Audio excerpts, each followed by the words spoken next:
우리가 지난 시간에 이어서 예수님께서 예루살렘에서 유월절을 지키시고 이제 많은 표적을 행하신 것을 볼 수가 있습니다. 그 표적을 보고 사람들이 주님을 따르기도 하고 또 그 가운데서도 주님에게 또 어떤 표적을 보이겠느냐 해서 주님께서 성전을 헐고 또 그것을 지으시리라는 그런 표적을 보이겠다는 말씀을 주신 것을 볼 수가 있습니다. 주님께서 행한 행적은 성경에 다 기록되어 있지는 않습니다. 요한복음 21장 25절에 보면 주님의 행적을 다 기록하기는 불가능하다라는 그런 말씀.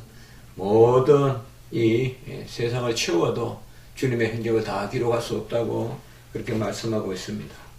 주님께서 말씀하신 것, 행하신 것, 또 그 심중에 뜻하신 것 다 기록한다면 어찌 세상이라도 넉넉히 그것을 담을 수 있겠습니까?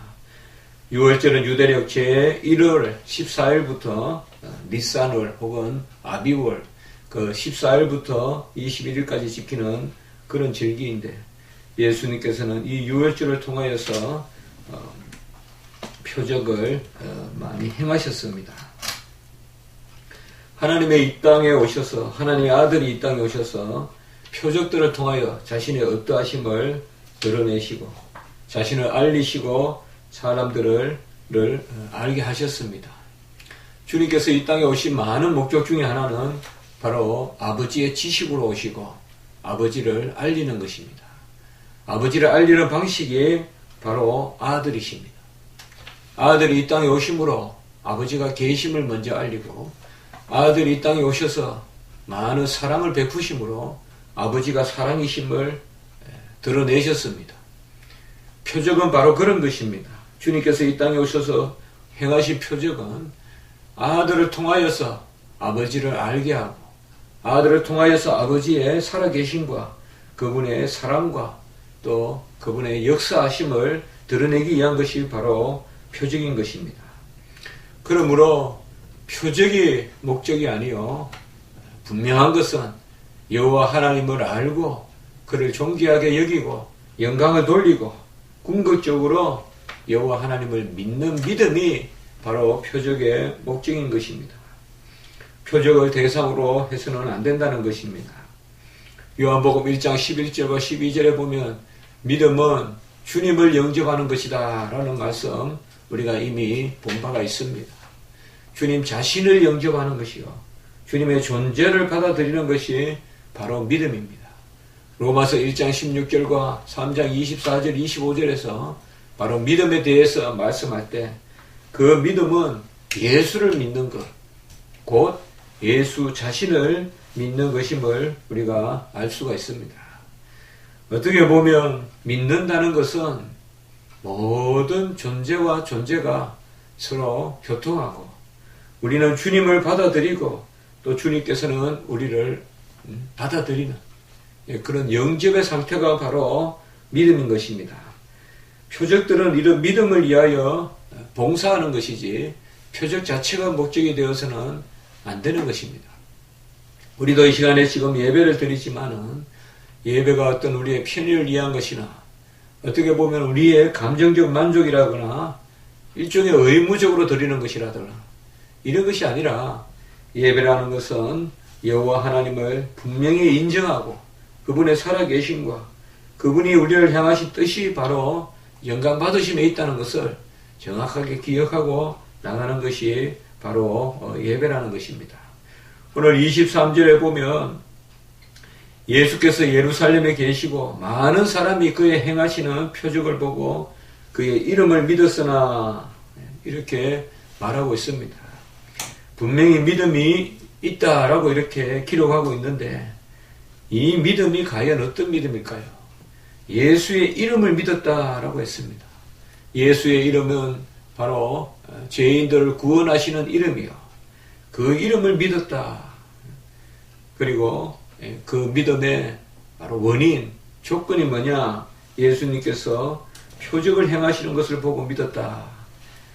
24절에 보면 예수는 그의 몸을 그들에게 의탁하지 아니하셨으니, 그러나 예수님은 자신의 몸을 그들에게 의탁하지 아니하셨으니 라고 이렇게 이야기하고 있습니다. 여기 의탁한다는 말과 23절에 믿었다는 말은 사실은 비슷한 단어가 사용되고 있습니다. 거의 같은 단어가 사용되고 있습니다. 비슷해요.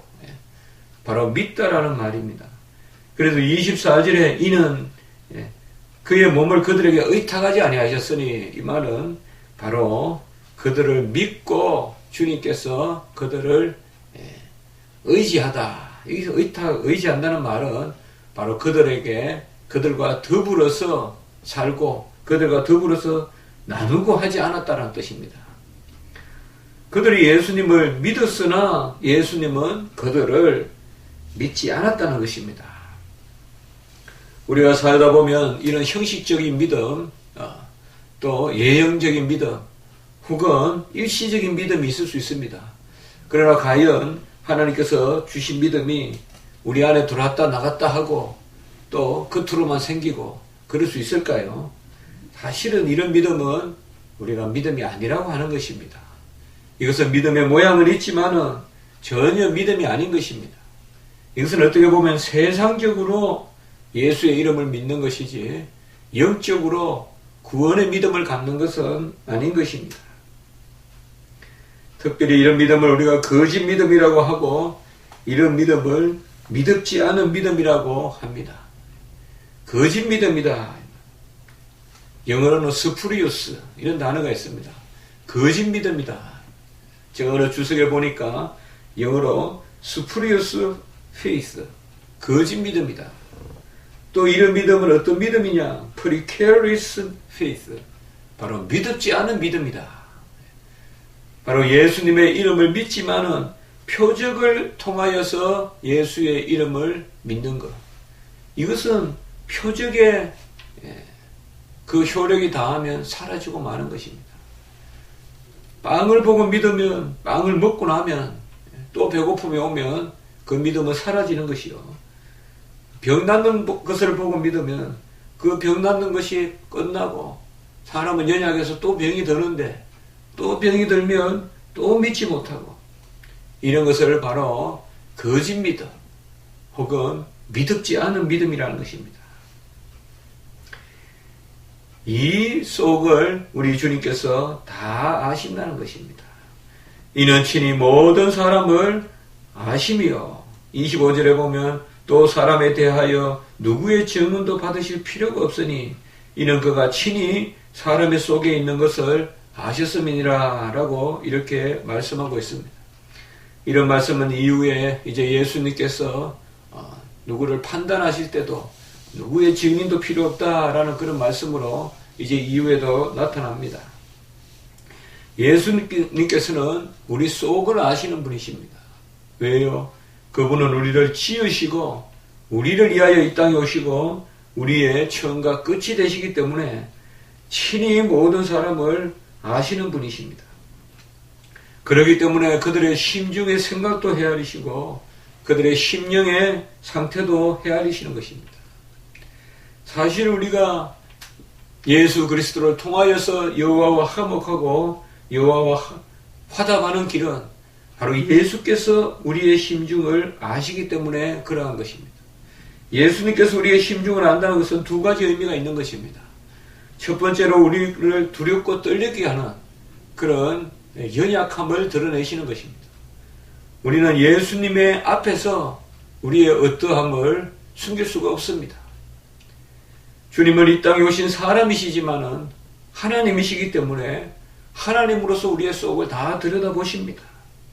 그렇기 때문에 예수 앞에 나오면 우리의 모든 죄가 다 보이는 것입니다.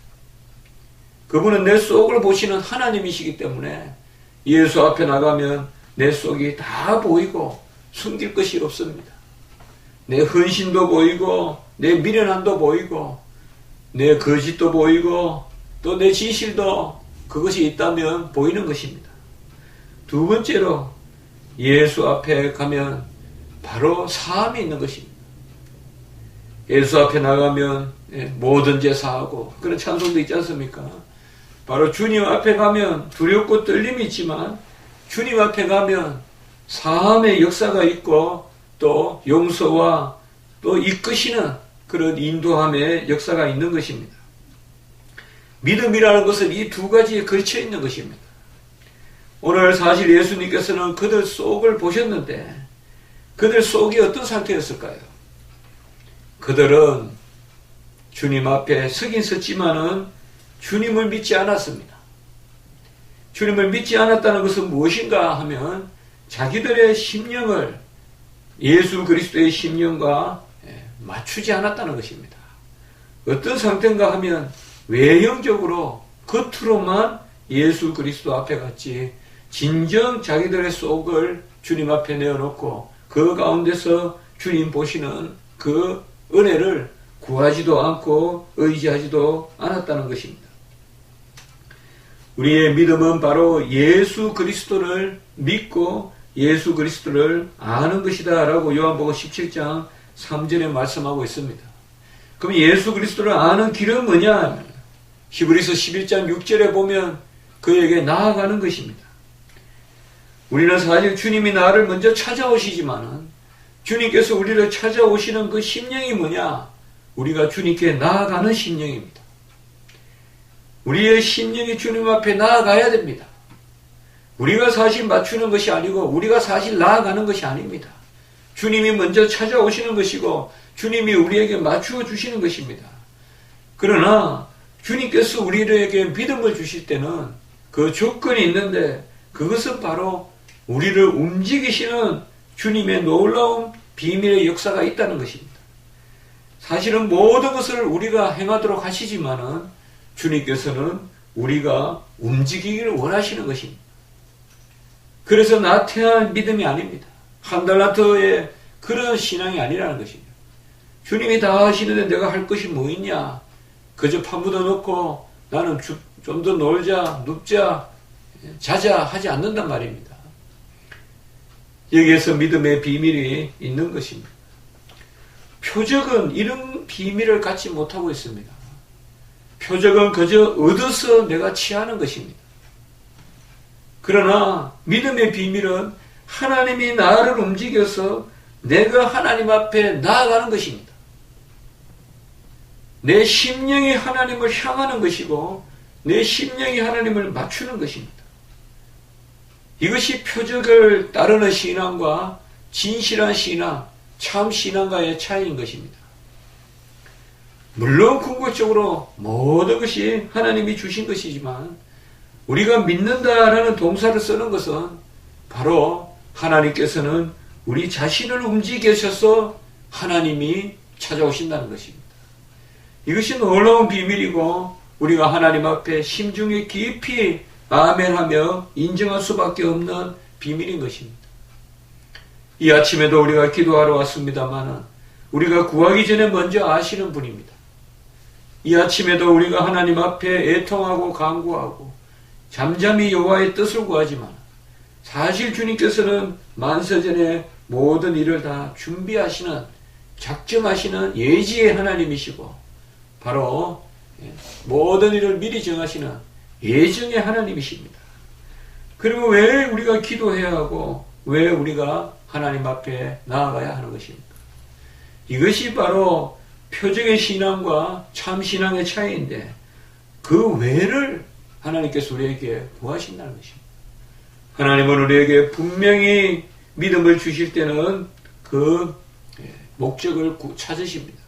그것은 하나님께서 영광을 받으시고 하나님께서 우리와 더불어 먹고 마시고자 하는 그 하나님과의 안식과 하나님의 친교를 주님께서 원하신다는 것입니다.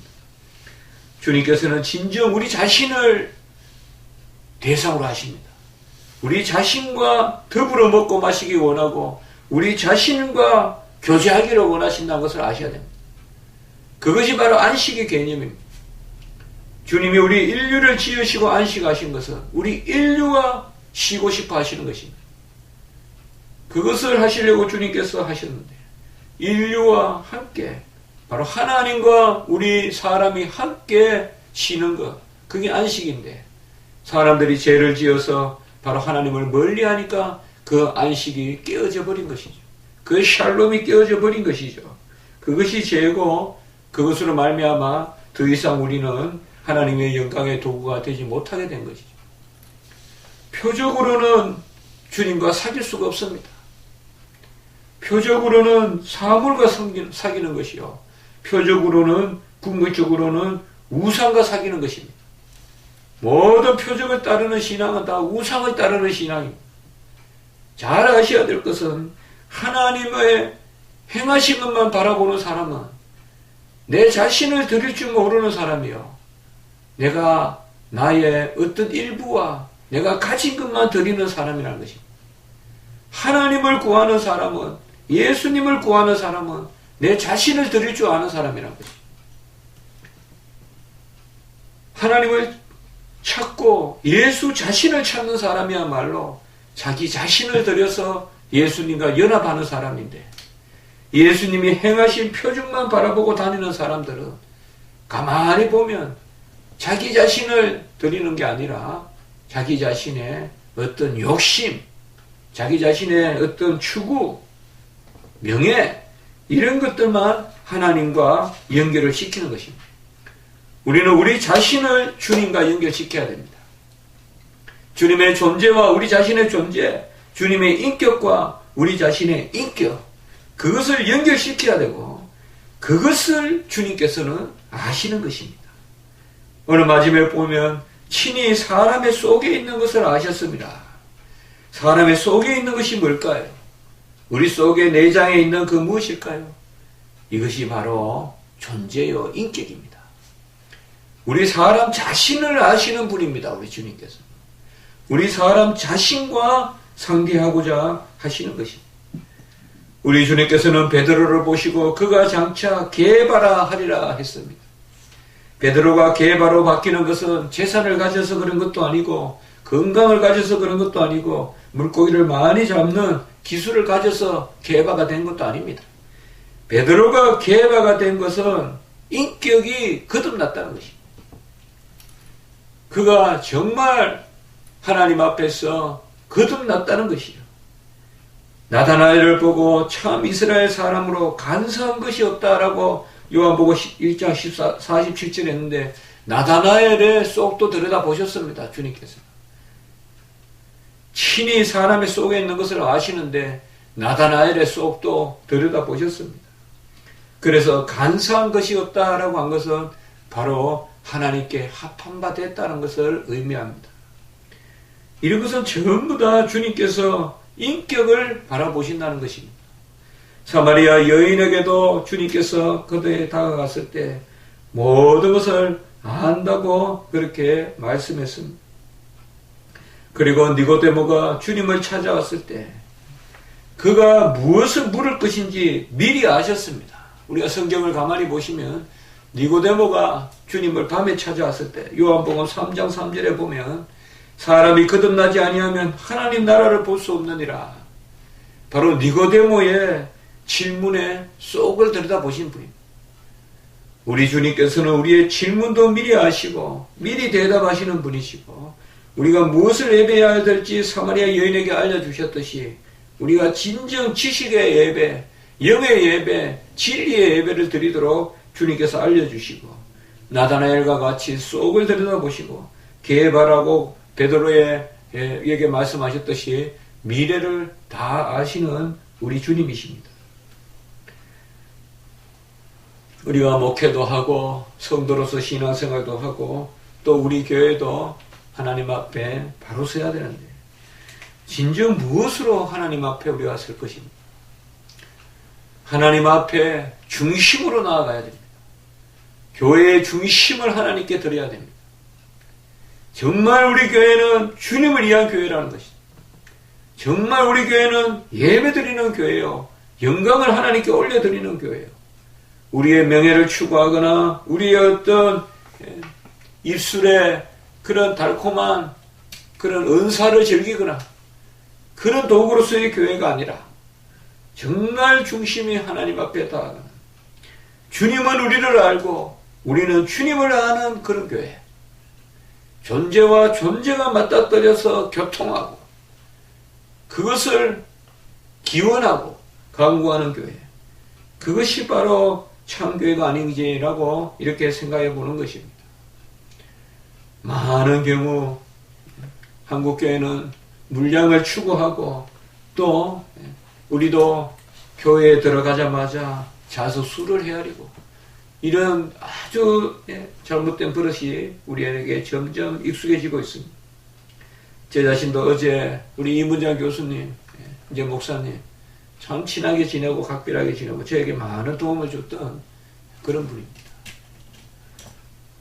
에디버리에서 유학할 때 꼭 밤에 찾아와서 제가 그걸 잊을 수가 없습니다. 다른 사람은 다 때가 되면 찾아오는데 그래서 또 밥도 먹고 이러는데 이분은 꼭 밤 9시쯤 때가 찾아와서 우리가 뭘 차리고 이런 거 귀찮게 하고 공부할 때 와서 잠깐 와서 차 한잔 마시고 잘 지내고 있느냐 또 묻고 그렇게 가면서 참 어려울 때 그동안 모았다 하면서 돈도 주고 그때 그것이 얼마나 또 고마웠는지 모릅니다.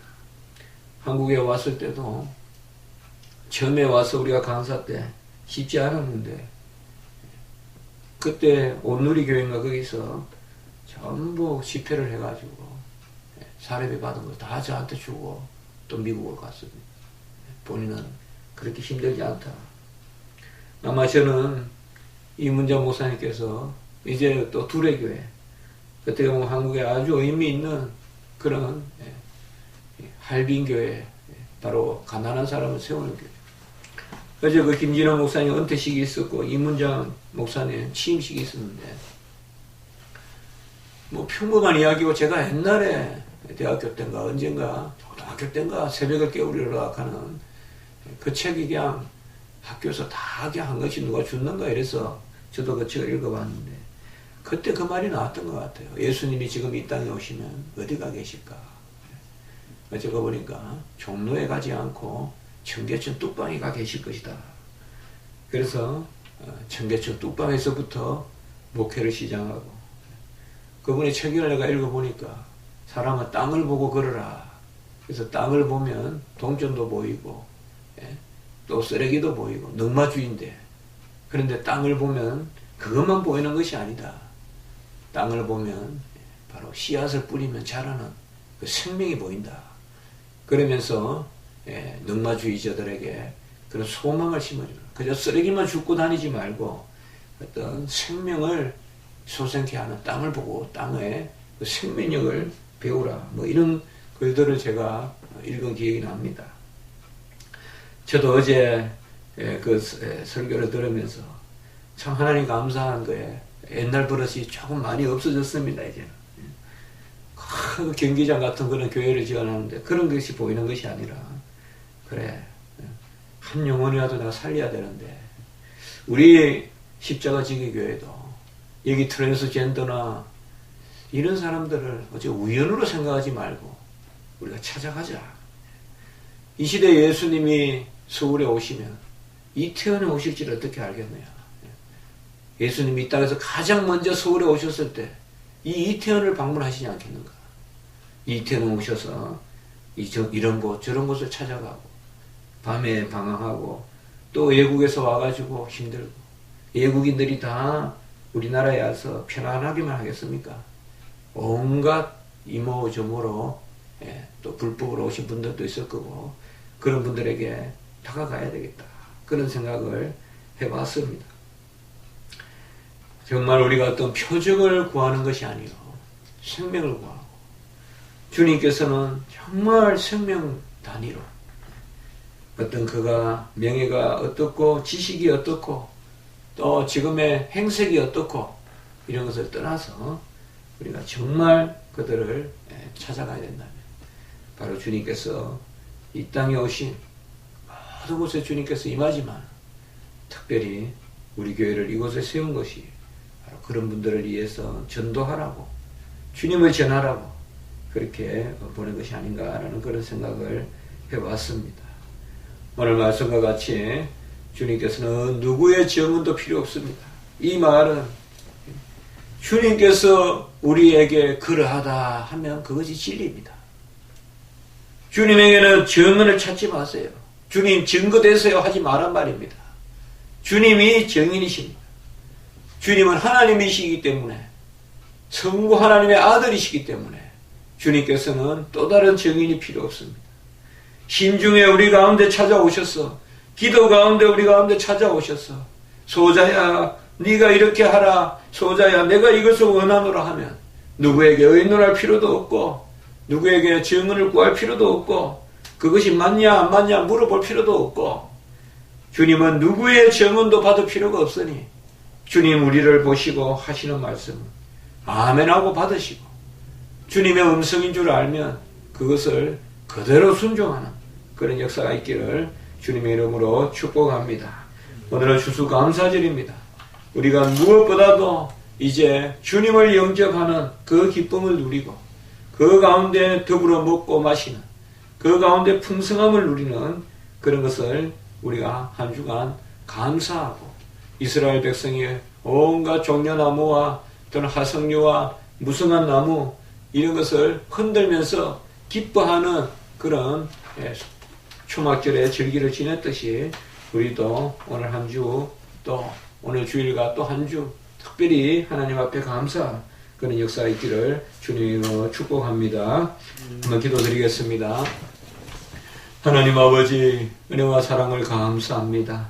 주님께서는 우리의 속을 아시고 중심을 보시고, 정말 겉으로 믿는 믿음, 우리가 수단만 드리고 나에게 속한 소유만 드리는 그런 믿음이 아니라 우리의 존재로 하나님을 향하고 또 그 주님의 존재를 바라보는 그런 믿음을 아버지와 주님께서 기뻐하신다는 것을 깨닫게 하시니 감사합니다. 하나님 아버지, 우리는 주님께서 아버지와 자신을 주신 그 은혜로 지금 살고 있사오니 먼저 중심으로 거듭난 것을 기뻐하는 저희들이 되게 해주시고, 정말 오늘 추수감사주일이 그 아버지여 우리 존재 자체에 대한 기쁨으로 먼저 차고 넘치게 도와주시고, 그리고 주님께서 또한 주신 그 소유도 바라보면서 하나님께 영광을 올리는 시간이 되게 해 주시옵소서. 우리 교회를 이곳에 세워주시니 감사합니다. 하나님 아버지, 우리는 한 생명이 천하보다 귀하다고 하신 그 말씀을 붙드는 그런 믿음이 되게 해 주시고, 한 생명이라도 하나님 아버지 살리는 그런 주의 일을 감당하는 저희들이 되게 해 주시옵소서. 감사하고 구주 예수 그리스도 이름으로 기도드리옵나이다. 아멘.